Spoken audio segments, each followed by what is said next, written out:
Hi అండి, అందరికీ good morning. ఎలా ఉన్నారు ఫ్రెండ్స్? బాగున్నారా? ఈరోజు మన ఛానల్లో సింపుల్ రెసిపీ పెసరపప్పుతో సాంబార్ చేశాను. చాలా బాగుంటుంది. ఎండాకాలం చాలా ఇష్టంగా తింటారు. ఏదో ఒక పప్పుచారు, పచ్చిపులుసు లేనిదే అన్నం తినబుద్ధి కాదు కదా. ఒక్కసారి ఇలా పెసరపప్పుతో సాంబార్ చేయండి, చాలా ఇష్టంగా తింటారు మీ ఇంట్లో వాళ్ళు.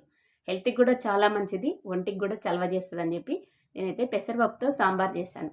మీరు ఒకసారి ఇలా ట్రై చేయండి, ఇష్టంగా మీ వాళ్ళకు చేసి పెట్టండి. ఒకసారి ప్రాసెస్ చూసేద్దామా? ఇక్కడ బౌల్లో పెసరపప్పు తీసుకొని ఒక 2 సార్లు నీట్గా కడుక్కుందాం.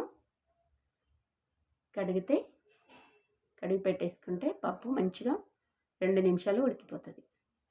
నానబెట్టుకోవాల్సిన అవసరం లేదండి, పెసరపప్పు త్వరగా ఉడుకుతుంది కదా. పప్పు నీట్గా కడిగినాం కదా,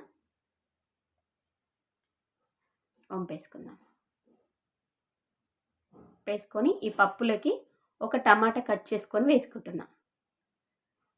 ఒక 2 ఎల్లిపాయలు కూడా పొట్టు తీసేసుకుంటున్నా. తగినన్ని వాటర్ పోసుకుంటున్నా. పప్పు మునిగేంత వాటర్ పోసుకోండి.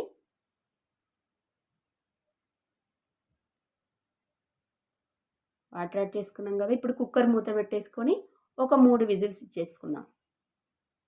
ఇస్తే అసలు త్వరగా ఉడుకుతుంది ఈ పెసరపప్పు కాబట్టి 3 విజిల్స్ ఇద్దాం. పప్పు ఉడికే లోపైతే ఇక్కడ నేను చింతపండు నానబెట్టుకుంటున్నా.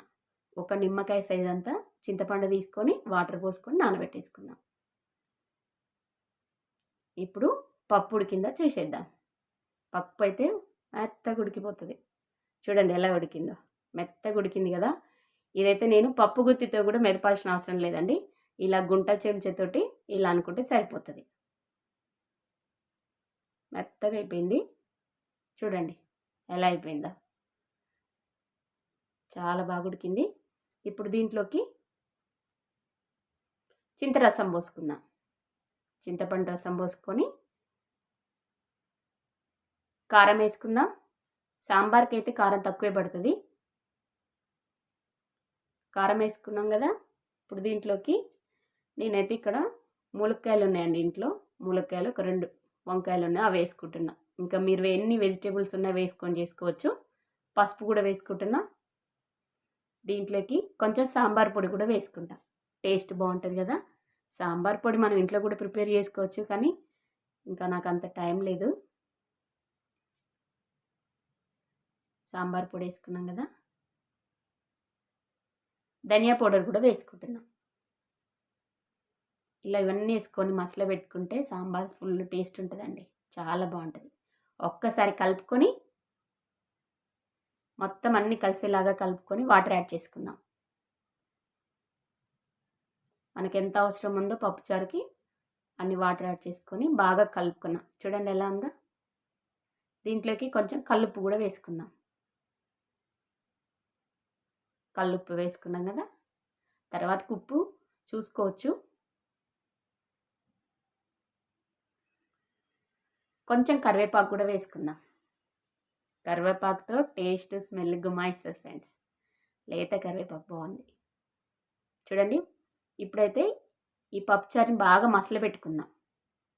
ములక్కాయలు, ఉప్పు, కారం ఇవన్నీ బాగా మసిలి పప్పుచారు మంచి టేస్టీగా రెడీ అవుతుంది.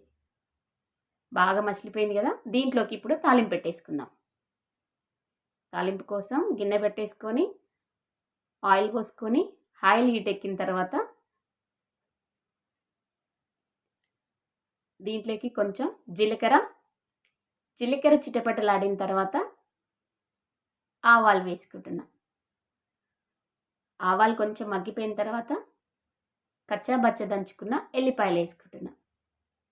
ఎల్లిపాయలతో స్మెల్ గుమాయిస్తుందండి.